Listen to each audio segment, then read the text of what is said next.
One of the most famous faces on morning television in America, the NBC News anchor Savannah Guthrie, has made a tearful appeal with her brother and sister for the safe return of their mother, whom police believe has been kidnapped. Nancy Guthrie went missing from her home in Arizona at the weekend. Donald Trump has promised... For 112 days, the Nancy Guthrie case has existed inside a growing silence. Officially, the language has stayed careful. The investigation remains active. No confirmed answers have been released publicly. But over time, attention shifted toward a handful of details investigators still have not fully explained. A camera system reportedly disrupted in the middle of the night. Movement detected near the home. A pacemaker connection stopping shortly afterward. Then blood evidence found outside the house.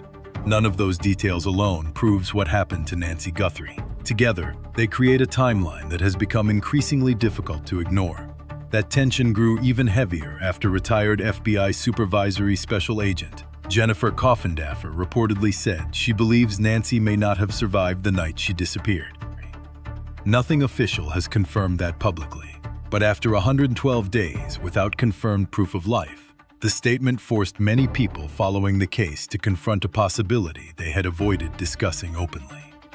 And that is where this story becomes uncomfortable, because this is no longer just about one missing person. It is about whether the evidence has been pointing towards something darker from the very beginning. Before we examine the theories, the ransom communications, or the forensic questions surrounding this case, we need to go back to the timeline itself, because the most important part of the Nancy Guthrie mystery may come down to a sequence of minutes investigators still cannot fully explain. At 1:47, in the morning, the normal rhythm of Nancy Guthrie's home reportedly changed. According to the timeline discussed publicly around this case, that was the moment the camera system near the property was disrupted. Then came another moment investigators continue to focus on. At approximately 2:12 a.m., a motion sensor reportedly detected what the system classified as a person somewhere on the property. No clear public explanation has ever fully connected those events. And then, roughly 16 minutes later, another timestamp entered the case. Around 2:28 a.m., the monitoring connection associated with Nancy Guthrie's pacemaker reportedly stopped communicating with her phone. That sequence became the center of the mystery. Not because a pacemaker can magically explain a crime scene, it cannot. A pacemaker is not a surveillance device. It does not record conversations or identify suspects, but depending on the device and the available data, it may preserve timing information connected to movement, connection loss, or physiological activity. And in a case where public information has remained extremely limited, even partial data starts carrying enormous weight, especially when placed beside everything else. The camera disruption, the motion detection, the blood evidence later found outside the home. This is why some former investigators reportedly began looking at the timeline differently, not as isolated incidents, but as connected stages of the same event. And according to the material surrounding the case, one of the most discussed questions became what happened during the gap between 2:12 and 2:28.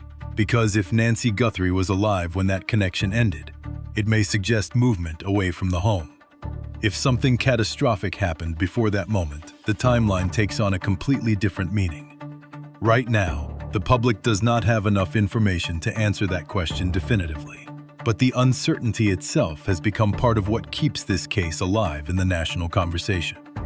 And as investigators continued examining the timeline, attention kept returning to one location more than any other: the porch outside Nancy Guthrie's home. When Nancy Guthrie's family arrived at the home later that day, investigators reportedly discovered blood evidence near the front porch. That detail changed the direction of the case almost immediately, because until then there was still room to imagine a disappearance without violence, a voluntary departure, a medical emergency, some explanation that did not involve confrontation. The blood made those possibilities harder to hold on to. But according to former investigators who later discussed the evidence publicly, the real question was never simply whether blood was present. It was what kind of blood pattern investigators were looking at. Jennifer Coffindaffer reportedly pointed to the possibility of expirated blood. In simple terms, blood that may have come from internal trauma rather than a surface injury alone. That distinction matters, especially because Nancy Guthrie was reportedly taking blood thinners, meaning even a relatively small injury could appear more dramatic than people expect. So the existence of blood itself does not automatically explain the severity of what happened. But several former investigators appear to believe the pattern may suggest something more serious occurred on that porch during those missing minutes. Retired FBI profiler Jim Clement reportedly focused on another detail, where the blood trail appeared to stop. According to his interpretation, the pattern may indicate Nancy was lifted or carried from the area, rather than leaving under her own strength. Again, that is interpretation, not official confirmation. But it is one reason the porch became central to the investigation, because if Nancy Guthrie was injured there, even briefly, the timeline begins changing shape very quickly. The case stops looking like a simple disappearance and starts looking more like an abduction that may have gone wrong almost immediately. That possibility becomes even more unsettling when investigators and former agents begin discussing what the original plan may have been. According to the theories discussed publicly around this case, some former investigators no longer believe the events inside Nancy Guthrie home were random. They believe there may have been a plan, not necessarily a sophisticated Hollywood-style operation, but a targeted one. Jennifer Coffindaffer reportedly connected the case to what is sometimes called a wrench attack, a type of crime where criminals target wealthy individuals or families connected to significant assets, including cryptocurrency, and use intimidation or abduction to force access to money. That theory has not been confirmed by law enforcement, but it gained attention because several parts of the case appear to fit the pattern investigators have seen in similar crimes. The ransom communications, the Bitcoin demands, the possibility that Nancy may have been viewed as leverage connected to a high-profile family, and then there is the figures outside the house. The man many online began calling Porch Guy. According to the materials surrounding the investigation, Coffindaffer reportedly described him not as a criminal mastermind, but as a possible low-level participant, someone carrying out instructions rather than designing the operation himself. That interpretation comes partly from his behavior on camera. The mask, the awkward movements, the attempt to block the lens, the overall impression that the person outside the house may not have been highly professional, despite the seriousness of the crime itself. And that creates one of the strangest contradictions in the entire case, because some parts of the operation appear clumsy, while other parts appear disturbingly organized. The ransom messages reportedly moved through digital channels. Investigators still have not fully traced publicly. The geofencing efforts discussed around the case reportedly produced little useful information, and according to some interpretations, there may have been communication methods involved that avoided normal cellular tracking entirely. If that is true, it raises a troubling possibility. The visible person near the house may not have been the real architect behind what happened, just the person sent to carry it out. And if the original plan was abduction for ransom, another question immediately follows. What happens if the victim does not survive long enough for the plan to work? Because, according to several former investigators who discussed the case publicly, that possibility may explain why the ransom communications later became so confusing. The first ransom communication reportedly arrived only days after Nancy Guthrie disappeared. According to the material surrounding the case, the message demanded Bitcoin and set specific deadlines. At first, that seemed to support the idea that this was a financially motivated abduction. But as time passed, the situation became harder to understand. The deadlines reportedly came and went. Additional messages allegedly appeared later. Yet despite the public attention surrounding the case, there was still no confirmed proof of life released publicly. And that is where several former investigators began separating the ransom communications into two different categories: possible real messages and possible noise. Jennifer Coffindaffer reportedly suggested that the earliest communications may have originated from whoever was actually behind the abduction. But after that, the situation may have become chaotic, with opportunists, copycats, or outside actors potentially inserting themselves into a case already dominating headlines. Again, none of that has been officially confirmed publicly. But the theory exists for a reason, because ransom cases usually depend on leverage. The kidnappers need the victim alive. They need fear, they need communication, and most importantly, they need proof that the person can still be recovered. Without that leverage, the entire structure of the crime begins collapsing. that possibility has become one of the darkest interpretations surrounding this case. Not simply that Nancy Guthrie was taken, but that whatever happened during those missing minutes may have changed the situation almost immediately.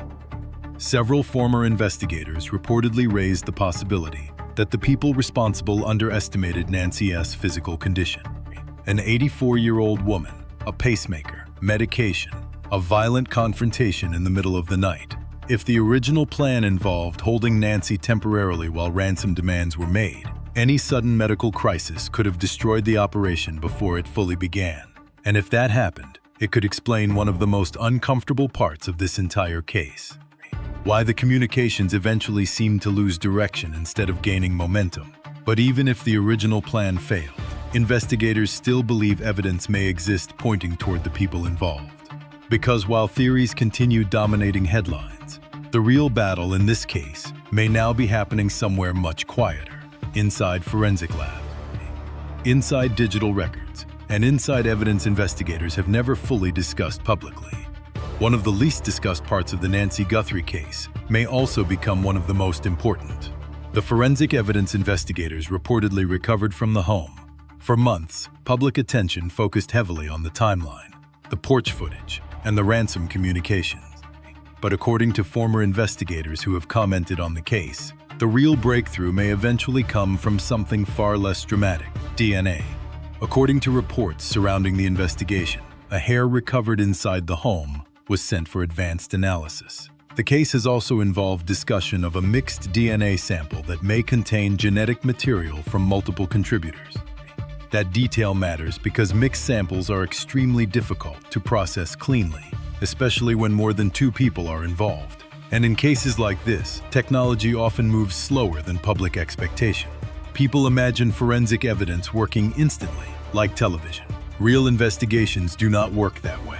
Sometimes evidence sits in laboratories for months while specialists attempt to separate profiles, verify results, and eliminate contamination or innocent explanations. But investigators also know something else. Science improves. Methods that were impossible years ago are now solving cold cases across the country through forensic genealogy and advanced DNA comparison techniques. Which is why some former investigators reportedly believe the Nancy Guthrie case may still be carrying answers the public simply cannot see yet. And the DNA is only part of it. There are also the ransom communications, the Bitcoin trail, the digital infrastructure used to send messages without immediately exposing identities. According to several experts who discussed the case publicly, operations that appear clean in the beginning often leave small mistakes behind. A wallet connection, a reused device, a login, a transfer, a location, a pattern someone did not notice at the time. And then there are the tips, tens of thousands of them. Because once a case reaches this level of national attention, investigators are flooded with information. Most of it useless, some of it misleading. But sometimes, buried somewhere inside that noise, is the one name or detail that eventually connects everything together. That is why, despite the silence surrounding this case publicly, many investigators do not appear to believe the trail has disappeared. Difficult does not mean impossible. Slow does not mean cold, and unresolved does not mean forgotten. But after more than 112 days, another reality has also become impossible to ignore. Behind every theory, every forensic discussion, and every headline, there is still an 84-year-old woman who never came home. For most people following the Nancy Guthrie case, the mystery begins with the disappearance. But for Nancy's family, the reality is much simpler and much more painful. An 84-year-old woman came home one night and never returned to the life she was supposed to wake up to the next morning. Before the headlines, before the theories, before the endless online debates, Nancy Guthrie was a mother, a grandmother, and someone living what appeared to be a quiet routine in Tucson, Arizona. That is important to remember, because cases like this can slowly stop feeling human once the internet turns them into a puzzle. People begin arguing over timelines and suspects so intensely that they forget there is still a family waiting for an answer that may change the rest of their lives forever. And after more than 112 days, that answer still has not come publicly. What happened inside that house remains unclear. Who was truly behind the operation? If there was an operation, remains unknown. Whether the ransom communications were genuine from beginning to end has never been fully explained publicly. And despite all the theories surrounding Porch Guy, digital evidence, DNA, and the timeline, investigators have still not announced the kind of breakthrough the public keeps expecting. But unresolved does not mean invisible, because one thing this case has shown very clearly is that evidence does not disappear simply because time passes. Digital trails remain, DNA remains, mistakes remain, and in investigations involving technology, forensic genealogy, and large-scale digital analysis, answers sometimes arrive long after the public believes momentum is gone. That may ultimately become the most important lesson in this case. Not that modern investigations move fast, but that they continue moving even when the public can no longer see the movement happening. Jennifer Coffindaffer reportedly said she believes Nancy Guthrie did not survive. That is her interpretation of the evidence. Other investigators have expressed similar concerns. None of those assessments are official conclusions, but they reflect something serious happening underneath the public silence surrounding this case. Experienced investigators appear to be looking at the same timeline and reaching increasingly troubling possibilities. And whether those possibilities are eventually proven right or wrong, the questions behind them matter. Because this case is no longer only about one missing woman. It is about how fragile safety can become in a world where technology, surveillance, digital money, and organized crime increasingly overlap in ways most ordinary people never think about until something terrible happens. But even after all the forensic discussions and investigative theories, the center of this story remains painfully simple. Nancy Guthrie disappeared. Her family still wants answers, and somewhere inside the evidence collected from that night, investigators believe the truth still exists. Maybe in the DNA, maybe in the digital trail, maybe in one forgotten detail hidden inside thousands of tips. But until that truth is fully uncovered, this case will continue haunting people for one reason above all others. Not because of what the public knows, because of how much still remains unexplained. For most people following the Nancy Guthrie case, the mystery begins with the disappearance. But for Nancy's family, the reality is much simpler and much more painful. An 84-year-old woman came home one night and never returned to the life she was supposed to wake up to the next morning. Before the headlines, before the theories, before the endless online debates, Nancy Guthrie was a mother, a grandmother, and someone living what appeared to be a quiet routine in Tucson, Arizona. That is important to remember. Because cases like this can slowly stop feeling human once the internet turns them into a puzzle. People begin arguing over timelines and suspects so intensely that they forget there is still a family waiting for an answer that may change the rest of their lives forever. And after more than 112 days, that answer still has not come publicly. What happened inside that house remains unclear. Who was truly behind the operation? If there was an operation, remains unknown. Whether the Ransom communications were genuine from beginning to end has never been fully explained publicly. And despite all the theories surrounding Porch Guy, digital evidence, DNA, and the timeline, investigators have still not announced the kind of breakthrough the public keeps expecting. But unresolved does not mean invisible, because one thing this case has shown very clearly is that evidence does not disappear simply because time passes. Digital trails remain, DNA remains, mistakes remain. And in investigations involving technology, forensic genealogy, and large-scale digital analysis, answers sometimes arrive long after the public believes momentum is gone. That may ultimately become the most important lesson in this case. Not that modern investigations move fast, but that they continue moving even when the public can no longer see the movement happening. Jennifer Coffindaffer reportedly said she believes Nancy Guthrie did not survive. That is her interpretation of the evidence. Other investigators have expressed similar concerns. None of those assessments are official conclusions, but they reflect something serious happening underneath the public silence surrounding this case. Experienced investigators appear to be looking at the same timeline and reaching increasingly troubling possibilities. And whether those possibilities are eventually proven right or wrong, the questions behind them matter. Because this case is no longer only about one missing woman. It is about how fragile safety can become in a world where technology, surveillance, digital money, and organized crime increasingly overlap in ways most ordinary people never think about until something terrible happens. But even after all the forensic discussions and investigative theories, the center of this story remains painfully simple. Nancy Guthrie disappeared. Her family still wants answers, and somewhere inside the evidence collected from that night, investigators believe the truth still exists. Maybe in the DNA, maybe in the digital trail, maybe in one forgotten detail hidden inside thousands of tips. But until that truth is fully uncovered, this case will continue haunting people for one reason above all others, not because of what the public knows, because of how much still remains unexplained.